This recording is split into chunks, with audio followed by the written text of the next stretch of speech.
Good evening. Welcome to this month's webinar, Promote Your Program, presented by the North American Cambridge Classics Project and sponsored by Cambridge University Press.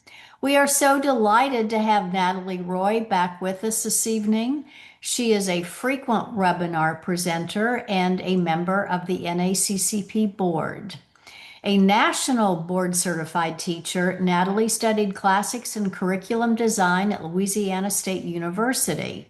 Nathalie's students reproduce the products and processes of ancient Roman daily life through STEM challenges, experimental archaeology, and hands-on history labs. Her Roman technology students recently finished building their own Roman leather shoes. In 2024, National Geographic and Lindblad Expeditions named her a Grosvenor Teacher Fellow, an experience that took her on an expedition around the British Isles aboard the National Geographic Explorer. Nathalie teaches Latin, Roman technology, and myth makers at Glasgow Middle School in Baton Rouge, Louisiana. We are recording this webinar and we will post the link on the NACCP website in a few days. And if you need a professional development certificate for this evening's webinar, please email training@cambridgelatin.org and we will send that very quickly. Nathalie, welcome. Tell us all about how to promote your program. All right, everybody. Hi. It's good to see everyone tonight. I know we probably have a little bit of a low attendance tonight because everyone is going crazy. It's the end of the school year. I know that we're about to start state standardized testing next week. So it is and we end before Memorial Day. So I feel people's pain and I hope that this video will be watched by many later. I understand if people can't be here in person. So I think it's always important to think about the future of your program and how you can promote it and grow it. We'll talk about some recent articles that have come out that, are a little bit disturbing. So before I get started, just as a reminder, if you have questions in the future or you want anything that I talk about here tonight, please feel free to go ahead and email me, follow me on any of these, do whatever you need to do to get hold of me. I love to share, love to help people. So please reach out. As you probably know, I do teach Latin, but I also teach two classes that have really, really helped to grow the program where I am at a public school here in Baton Rouge, East Baton Rouge Parish Schools. When I took over this program, I was a 24-year veteran at a private school, and they asked me to phase out the middle school program at my school and step into a technology role. I did not want to do that, so that is how I ended up at my current school. And at that school, I teach these two electives that center STEM in the classical world. The first one is Roman technology, and in that class, as Martha stated, we recreate the products and processes of ancient Roman daily life through various methods. The other class is myth makers, and I kind of rotate these on, I always teach my Latin classes, of course, but each year I either teach Roman tech or I teach myth makers. So it kind of cuts down on the number of preps that I have to do. But in the myth makers class, we use ancient Greek and Roman myths as inspiration for maker projects. And again, we'll talk about some of that tonight and in regards to a program that we're developing right now. So, and just to be clear, my Latin classes, we barely have time to do these types of projects because we are on a schedule that's very restrictive. It's the 90-minute schedule every other day, and we get so little done in those 90-minute periods. I've been on all kind of different schedules, but this just makes it hard to cover all of the Latin stuff that we need to have my kids ready to go on to Latin 3 and then on to AP, which most of them do. So the Roman Tech and the Myth Makers programs exist outside of that. Anybody in the world at the school can take those classes. They do not have to be enrolled in a Latin class, and these are not Latin classes. They are simply STEM classes that incorporate all kinds of stuff from the ancient world. So when I say hands-on history, a lot of people say, well, what exactly do you mean by that? This allows the public or anyone that you invite into your world to experience the material culture of the ancient world or of any world, really. And the perfect model of this you can see in many European countries. They have these what they call open air museums, right? They recreate a Roman villa or they recreate a Celtic village, and they invite people to come and experience what life was like at those places in those times. So the program that I'm going to be talking about today that we do I do with my students to promote our program is very similar to in that train of thought. Okay, and so why should we do it, right? Well, first of all, it's highly engaging. I know that we're all thinking about we want to keep our jobs, right? We want to get students and others to enjoy the ancient world. But I don't know about you, but it isn't always about the language that is so enjoyable about the ancient world, right? I don't think that when people say, "Oh, everybody thinks about the Roman Empire all the time," it's not because they're thinking about conjugating verbs and declining nouns.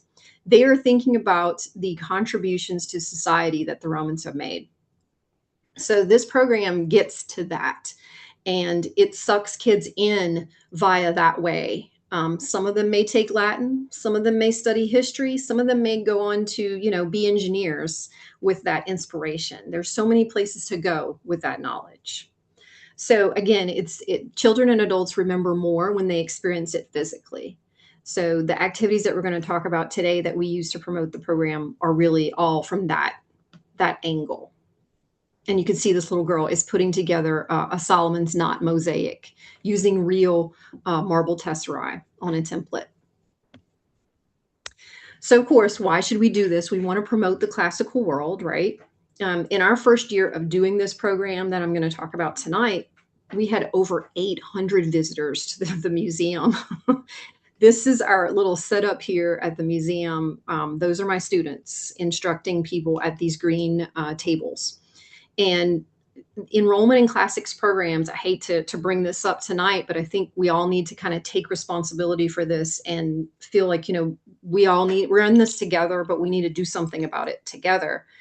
Enrollment in classics programs are seeing a downward trend right now, both in K-12 schools and in higher education. You can read the report I have linked here for you. It's a sobering thing, right? Every time on social media recently, I'm hearing about a college program that's been canceled at a school that you would never imagine that happening, right? But, if they don't have students who are interested in programs at that level, they're going to cancel them. So I think that, we all have a responsibility to keep classics going, to try to promote our programs in any way we can. And that doesn't mean just at our own schools, right? But in the general populace. So the events that we do in the past year, I think this is our 5th year doing this program. In the past, we've called it All STEM Leads to Rome. It's just a nice little, moniker, gets the STEM aspect. People are super interested in STEM, which I can tell you after the past 10 years of teaching it, parents are jumping on board when they hear STEM. They're not so much jumping on board when they hear Latin necessarily or the classics. So museums are looking for people to bring people into them, y'all. Believe it or not, like not all museums look like the Met where people are streaming into them all the time. There are museums out there, the smaller ones that are really, really hungry for visitors. And they're looking for these special events that are going to spark people's interests, especially if they can bring their children, right? So that's kind of how this program got started. I was at the museum like when the COVID, when things opened up after COVID, and I had my children with me. Someone approached me and said, well, who are you? And because there weren't all these people in the museum, and she ended up being the education director at the museum. And so she and I started chatting. She found out I was the 2021 Louisiana State Teacher of the Year, and she said, how could we work together to maybe, highlight what your students do? She found it very interesting. And that's how this whole program was born. And it was pretty simple when we started it. We only had like 5 tables with 5 little activities, and you can see some of them here. We had kids building catapults, aqueducts, writing with ink on papyrus, playing a simple game, and designing a mosaic. So those were our little activities that we did. And it ended up working out really well. We had over 800 people in the museum that day. So they were very happy with us. So this outreach is a little bit different in that we're collaborating with a local museum, and this gives us some really good benefits. It's like I like to call it a symbiotic relationship, right? So the museum lends us a safe, weatherproof space. We don't have to worry about weather. Do we want it to be nice and shiny sun? Yes, because then people get out of their houses and do things. But we don't have to worry about rescheduling an event that's been scheduled outside because we have this wonderful space to be in. The best part about it, though, is that the museum promotes the program. You don't have to pay, you don't have to have ads, they're taking care of that because it's part of their budget and it's in their best interest to bring as many people into the museum as they can.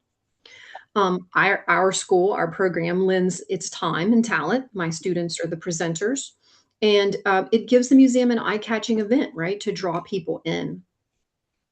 So it's a really great way to work together with a great museum. And I mean, I'm sure everyone can think of museums in their towns that are smaller that probably need people to keep them going. So here's basically how the event works. Students train with me to become presenters who lead the activities at the museum. I do not, parents are not support. The only way that parents are helping in this is that they are supporting their students, their children, by dropping them off at the museum. Some of them choose to attend with younger siblings, but the parents are not helping me. The students are running the stations. And I want to be very clear with that. I am not doing everything. In fact, at the event, I'm just kind of walking around facilitating, making sure everybody has what they need. The work comes ahead of it. You can see here, I've put in one time we did this event, and there was a chemical company who was sponsoring the free um, attendance for people. This museum does what they call a first free Sunday. So every first Sunday of the month is free attendance for anyone who goes to the museum. Well, they get companies in our town to sponsor that. It can cost anywhere from $5,000 to $10,000, whatever they're willing to donate. And so we like to try to finesse that relationship as well. So we had a chemical company once who wanted to sponsor us. And we said, okay, well, we'll do some classical chemistry and engineering in our program. And that's, I think we did concrete that year. We mixed concrete, ancient Roman concrete. So again, museums really, really want to partner with the community, and because it takes the weight off of their staff, and it's free to them. It's not something that they have to pay for. So I highly recommend that you find a museum to work with in your town, and that way your event just becomes so much more community based. It's not just about your school, but about everyone in your town. So our event that's coming up in 2 weeks actually is called it's a collaboration with International Astronomy Day. It's the same museum, and you can see that we're part of a much larger community-based activity. So there are going to be people from the local astronomy club. They're coming with telescopes and whatnot.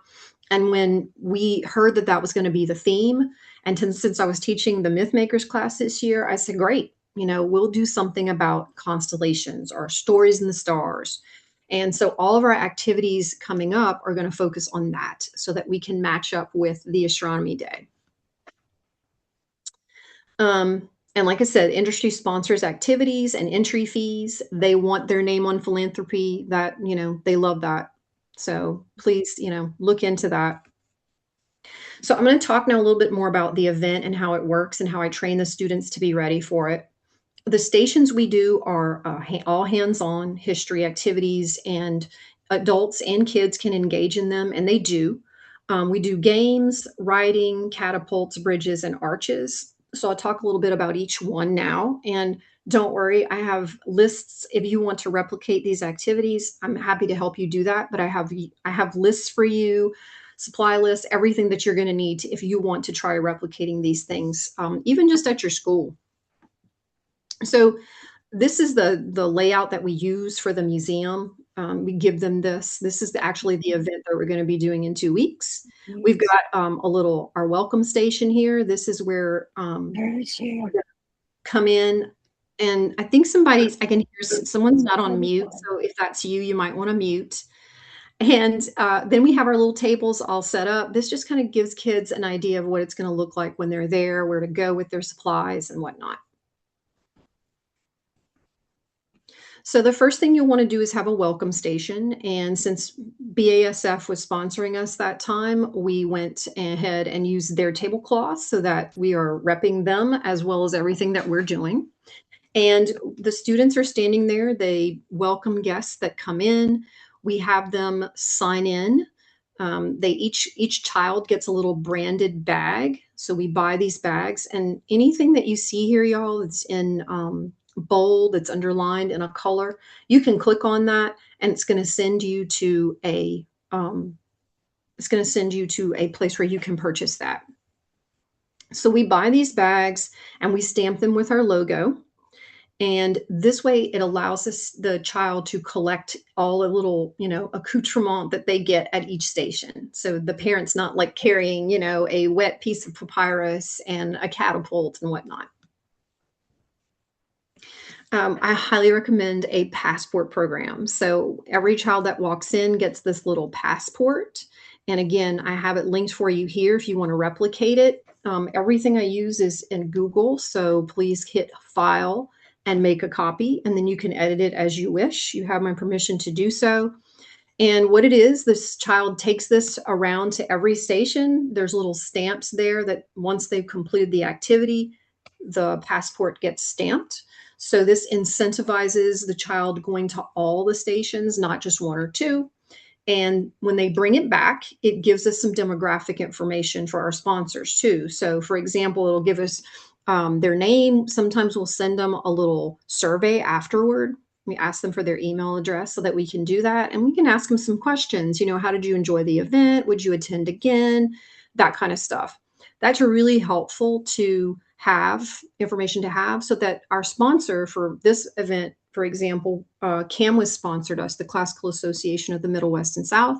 They're going to want to know, like, how many people attended? Did they enjoy it? That kind of stuff. Was their money well spent, in other words? So this is a really great thing to do.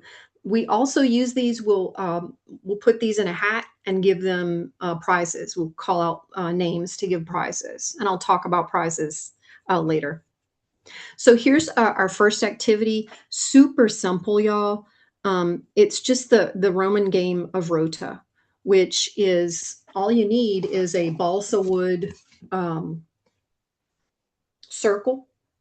You can get the kids to make these, or you can. I've linked you all on here to a template to do this. And the game is super simple. You just use 6 little color pieces. We use little glass pieces, but you can use whatever you want. I mean, we've used rocks literally in the past. They just have to be 2 different colors. So this is 3 green ones, 3 blue ones. The game literally takes 5 minutes. And it's fun. Any child can play or can be taught to play right there. And so you see my student on the right who is instructing the little Girl Scout Daisy there. I love that she's a Girl Scout Daisy because I'm a lifelong Girl Scout myself. It's just such a fun little station, and it's super simple. All we have literally on this table is the games, the kids to play the games with the visitors, and instructions right next to them as well in case, they would need it. So station number 2 is our mosaic design station. I make these templates on poster board. It's just a Solomon's knot design. Again, if you want any of this, I can help. But we've done mosaic projects in the past. And so this stone that you see that we're using is actually cut by my students because it's one of the activities that we do in the Roman Tech class. However, if you think, oh my God, that's so like extra, I can't, that would not work for me. I have this linked you here to the same thing that you can buy on Amazon or something. They're just made of glass and they're the same square shape, size, everything that you would need to do this, just with different colors. Kids will stand there and do this for like half an hour to an hour until they finish it. They love doing this, and it just gives them a really good idea of what it was like to be an ancient Roman mosaicist, right? So it's perfect. And over here on the bottom of the poster, you can see there's just some extra information here for a parent who might be standing by and want to read more about mosaic jobs. In this next station, we call it Write Like a Roman. We have some just simple papyrus, and I buy sheets of papyrus, which is actually quite expensive on Amazon, but you buy it in like big pieces and you cut it into these little, tiny pieces. And then all it is we buy little orange sticks. These are manicure orange sticks that you can use as a little stylus. And then we have, where's my little bowl? Oh, here it is. We have a little bowl that we use. This is just a little clear bowl that we put water in. I also use real sea sponges because the Romans did use these to erase with. And you can use different types of ink. If you're not comfortable making your own ink like we do in my Roman Tech class, you can just use ink that calligraphists use. So anything simple like that is going to give them a really good experience. I also put on the table a little printout, which again, I have this for you, it's just the Roman alphabet, the cursive alphabet. And this is kind of like a code for people, they just kids love trying to replicate this. They try writing their names. A lot of them, again, will sit there for a long time and try to figure out how to write messages and whatnot. For our event coming up in 2 weeks, we have connected this to Hermes. So this is our Hermes station because, of course, Hermes was the god of messages. So it's simpler than it looks, although you do need a lot of stuff. It's still something that you could, purchase with a grant from CAMWIS or one of the other organizations that will pay you to do this stuff. Next, we have a catapult building station. And you can see right here, this little girl is using the catapult that we built. It's literally popsicle sticks, rubber bands, a bottle cap.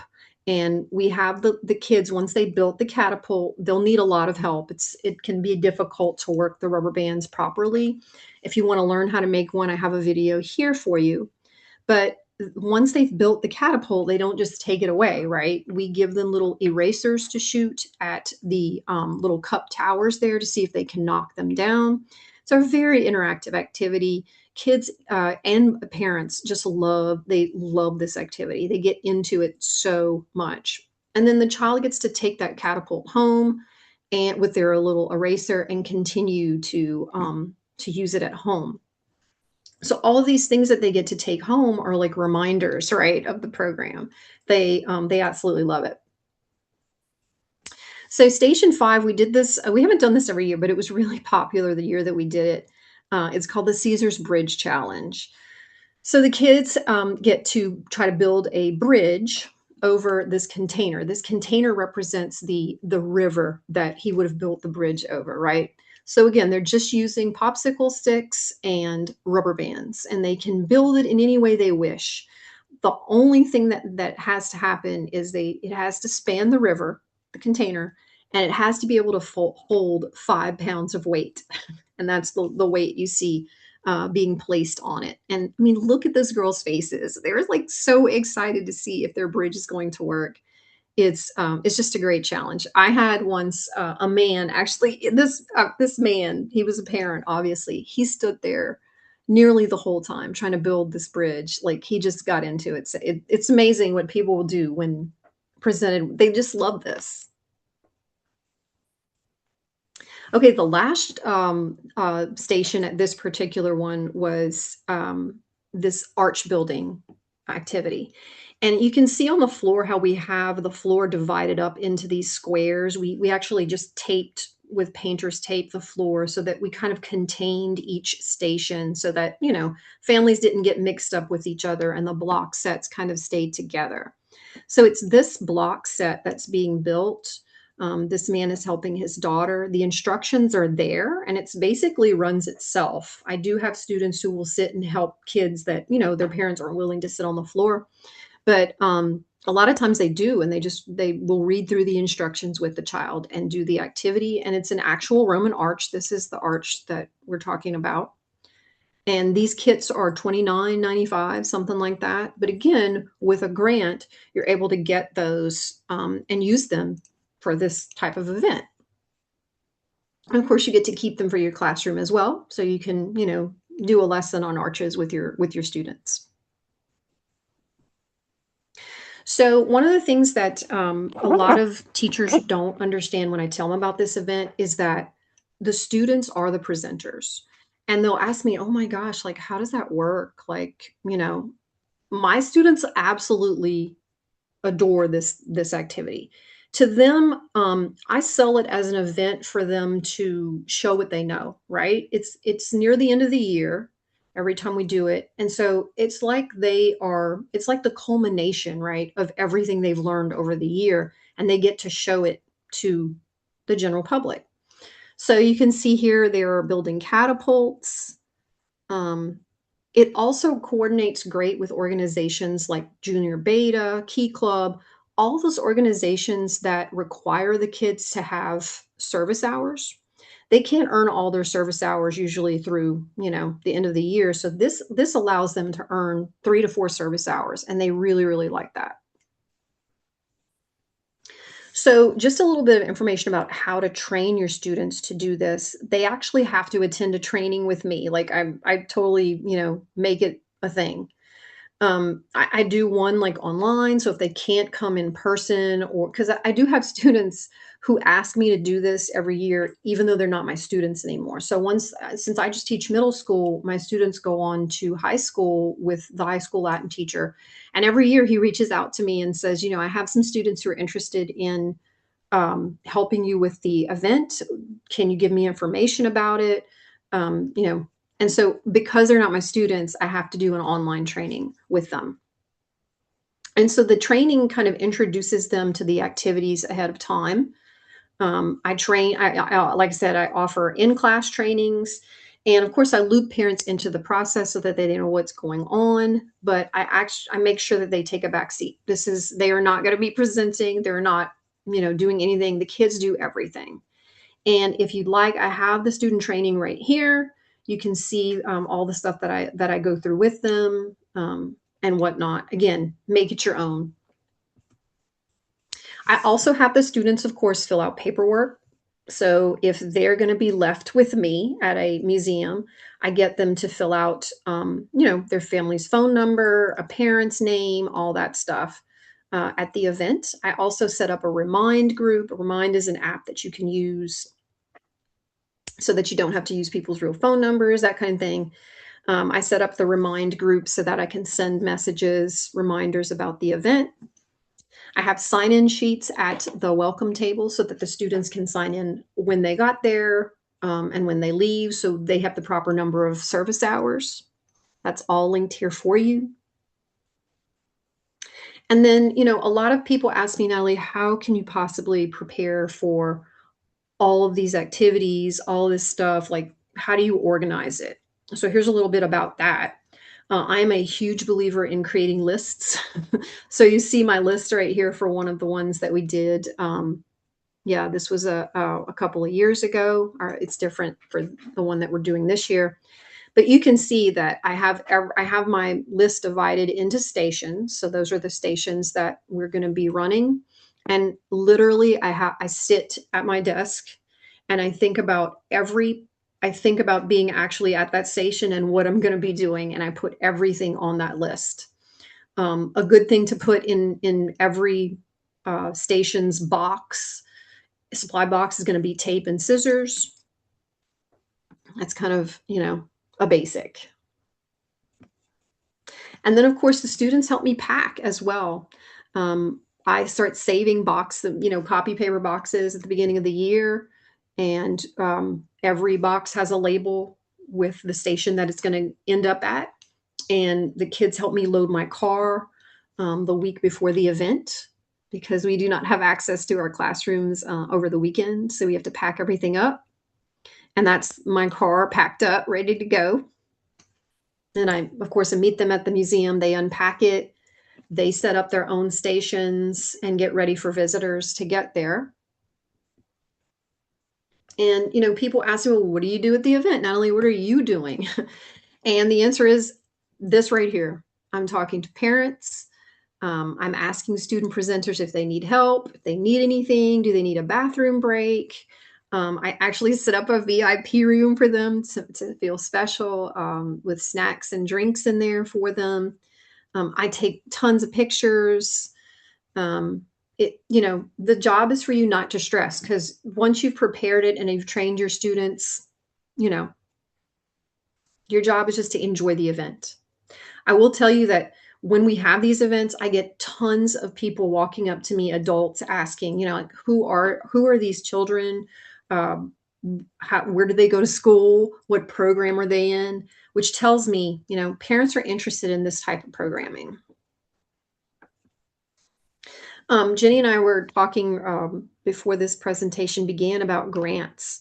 This is just a list of grants for outreach. There are lots of other grants for other things, but every one of these links you to a granting organization where they will give you money fairly easily for outreach activities. And I'm not going to go into each one, but the Classical Association of the Middle West and South has been one of my biggest grantors through the years, and it does not take them long. For this event, I think I applied at the beginning of February, and it was literally, like a paragraph that you had to fill out telling them about your event. And within a week or two, they got back to me and said, yes, we'd like to grant this. And it was $500. So I've been able to buy all of my supplies that we need for this event. Since this is a mythology event, the kids wanted to dress up as some of the gods, and they have a little picture taking station. So we were able to buy costumes for those kids. So another thing I thought I might mention is branding. If you do not have a branded program at your school, and I mean for your Latin or your classics program, please consider it. A lot of the JCL t-shirts that I see are t-shirts that are geared more toward like inside jokes kind of things. And like, I've never really subscribed to that kind of promotion in that it's an exclusionary practice at its heart. So I look for more like something like this, like, this brand was created for us from an ancient Greek vase of Hephaestus by Flora Kirk, a British artist who does a lot of mythological stuff. And, this is the type of thing, like, people, you walk around with this and people think, wow, that's really cool. You're from Glasgow. It has our school name on it. It has our program. We have the same brand on with Myth Makers at the bottom as well. We also we every year we get t-shirts and sweatshirts as the kids like. They nearly always ask me, oh, Miss Roy, I really wish I had ordered a t-shirt. Can you order me one? And how ordering t-shirts are. It's not always the simplest thing to just get one. So there's a lot of regret sometimes, but also order yourself a rubber stamp with your clubs or your programs logo and design, and make bags, make things, make stickers. It really does help to build pride at your school for your program, and just gets people to notice in the public.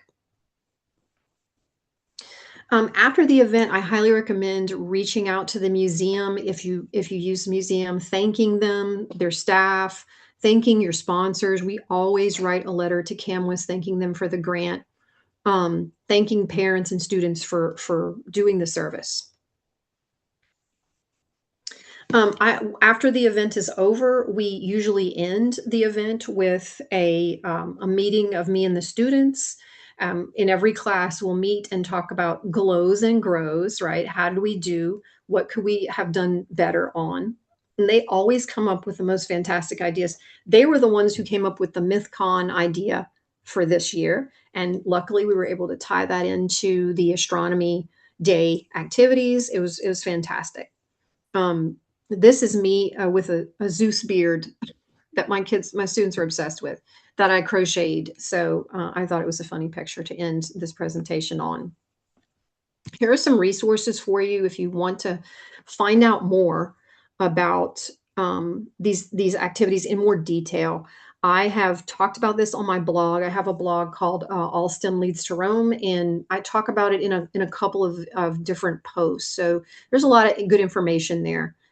We've also been able to tie these in here, these activities with other organizations. Like, for example, the our local division of archaeology, which happens to have its office in Baton Rouge, they have an outreach each event every year focused on archaeology. And so they will often ask my students to present some, aspect of what we're doing.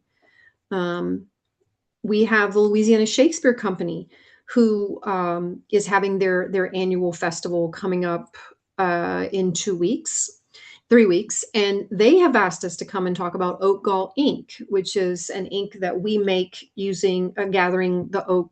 We have a lot of oaks on our campus, so it makes it easy. But it was an ink widely used in Europe and America all the way up into the 1800s. So it's an easy connection for us to bring that into the Shakespearean world. As you may know, I run a National Endowment for the Humanities K-12 Institute on the Olympics. And the last time we ran this, one of our participants came up with this wonderful program she calls Greek Day. And so she has all kinds of activities here linked on her website. Dr. Bob Halsha Simmons, my colleague with the National Endowment for the Humanities, has an article in his outreach program at Monmouth College that he's been doing for a very long time. So that's all I have. And I'll just, pause right now to see if there are questions, because I know it's a lot and it probably seems like a lot, to you, like, oh my God, how do I do this? But I promise you, it doesn't have to be this whole big program. You can start small. For example, someone on one of the Facebook groups was asking, name me an activity that I can do to kind of promote Latin in high school to middle school students. Any of these activities would be wonderful in and of themselves. Like, you just have 15 minutes or you just have 20 minutes. Perfect. Choose one of these things and, make multiples so that multiple kids can interact with it at the same time. And it works really well. So, anybody have questions or comments or anything at all? I need to say Um, right off the bat, I thought I was pretty creative in all the things I would do to encourage kids to take Latin. I never even thought of any of these. I'm so impressed with this. And I did a lot of hands-on type stuff, but I never thought to make it a STEM type thing or anything like that. I- yeah, I'm yeah. very impressed. Thank you. STEM is it has been and will remain a huge part of American education. And, I'm sure I don't have to say this, but so much, and I've learned this through the years as I've trained in STEM. I've done fellowships, I've done programs to learn more about STEM education. And the whole, people, I think a lot of our people, right? The humanities people think that STEM is the big enemy and like we're fighting a war against STEM, right? Mhm. Well, they're just doing what the same thing we want to do, right? They want people to work in the STEM industry. They're just doing exactly what we want. So, and people just really get excited about STEM. They see it as like a hands-on, brain training activity. So why not just bring in, the classical world into that? I don't think we have to be enemies. No, and I was thinking as you were doing this, when I was looking at the kids playing with the catapult, I did help out with the Maker's Mart with a Mhm. friend. And it was just so fascinating how people were taking information and then saying, oh, this is just like whatever, a toy or whatever. And I think the practicalness, as you know, as a Girl Scout, the practicalness of this is going to stay with them no matter what they do. So I definitely Absolutely. think it makes perfect sense to do this. Yeah. And So, that catapult, oh, I'm sorry, go ahead, Jenny. no, go ahead. Please finish that. Well, that catapult is just one of the many that we build in the Roman tech class. So it's also kind of an introduction to the Roman tech, world. Like, this is interesting. Like, what else can we do with this? And of course, the students learn to design their own. And there's always an aspect of testing in there, right? You knock down the cups. Okay, now let's see how far back I need to be to knock down the cups. And let me measure that. And that's really what STEM is about. I do a lot with things and say, well, you have to know your geometry or you have to know your math to understand the arc of something, you have all that. So, Natalie, if I was a brand new to this idea, what's the simplest thing I could do to start? I would definitely do the catapults. They're super simple. They're cheap. I think I priced the catapults at some point because I was doing a summer camp, and I think they cost like 39 cents a piece. They're super cheap. And here's the good thing, y'all. If you get a grant and you have to buy a bunch of these supplies, you're going to have extras afterward, because you don't always use them, right? But you can use that in your classroom. So Hmm. that's where I would start, I think. The others, even, I mean, it's not the simplest one. The simplest one is this one. Yeah. Again, a very cheap one, interactive. The kids can play together.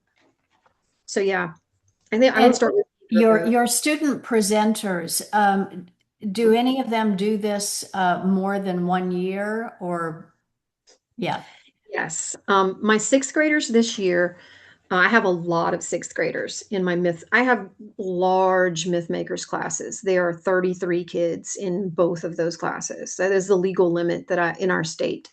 And I think nearly all of them are, wanting to come to this event. So to incentivize them keeping on doing it in later, I have created a job called the table or the station leader, right? And the station leader, it has to be someone who's already done this in the past. They know the activity well, they're more experienced. So yeah, I have a lot of seventh and eighth graders who come back the next year. I have high school students who come back and want to continue to do it. And Yep. that's really the key because, success breeds success. You get them started at a young age, you train them how to present, and then they move on to the next grade level. They teach the young ones coming through the system, and Yeah, yeah, it just keeps going on and on. It just reaps wonderful benefits. absolutely. Amazing. And, I even have kids at our school asking me if they can come and present who aren't in the program. So what does that tell you, Yeah, right? yeah, They're doing, the promotion. The program's doing the promotion itself at the school. right. They're seeing us outside with the catapults. They're seeing us outside collecting, oat galls to make our ink. So yeah, I also was thinking, and this would not be, I guess eventually it would be to other people. If you talk to your physics department and, like they do things with making bridges and weights, but connect the dots so it's not just some dumb little paper bridge, let them exactly. make a And lesson. that's what STEM is all about. A lot of people think, oh, well, STEM is science, technology, engineering, math. No, it's the engineering design process.